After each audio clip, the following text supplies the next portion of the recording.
पवार उद्या दिल्लीला रवाना होणार आहेत आणि शरद पवार उद्या सकाळी दिल्लीला रवाना होणार असल्याचं कळतंय। इंडियाच्या बैठकीसाठी पवार उद्या दिल्लीला जातील। यापूर्वीच त्यांनी फोन केल्याच्या काही चर्चा झाल्या होत्या, मात्र त्याहीपेक्षा महत्त्वाचं म्हणजे थेट दिल्लीला गेल्यानंतरच पुढच्या तडजोडी किंवा त्या ठिकाणचं गणित आपल्याला सगळ्यांना ठरताना दिसेल।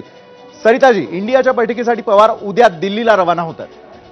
नक्कीच आपल्याला माहितीच आहे की आता हा प्रयत्न होणार आहे, त्याबद्दल कुठली संदिग्धता सुद्धा त्यांनी ठेवली नाही आपल्या आजच्या प्रेस कॉन्फरन्समध्ये।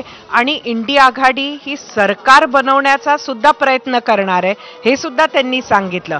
नितीश कुमार यांना फोन गेलेला आहे आणि ज्या पद्धतीनं NDAचं हे एकंदरीत अलायन्स झालेलं आहे, शेवटच्या क्षणी आलेले लोक आहे, कधी इथं कधी तिथे असे असणारी मंडळी आलेली आहे, त्यामुळे त्यांना एखाद वेळेला स्वतःकडे खेचण्यात यश येऊ शकतं आणि त्यात पुढाकार आज शरद पवारांनी घेतलाय आणि त्यामुळे उद्या ते नक्कीच जातील। आपल्याला हेही माहिती आहे की 28 पक्षांना उद्या आमंत्रण आहे त्या बैठकीसाठी आणि त्यामुळे महत्त्वाचे अपडेट्स तिकडनं येऊ शकतील।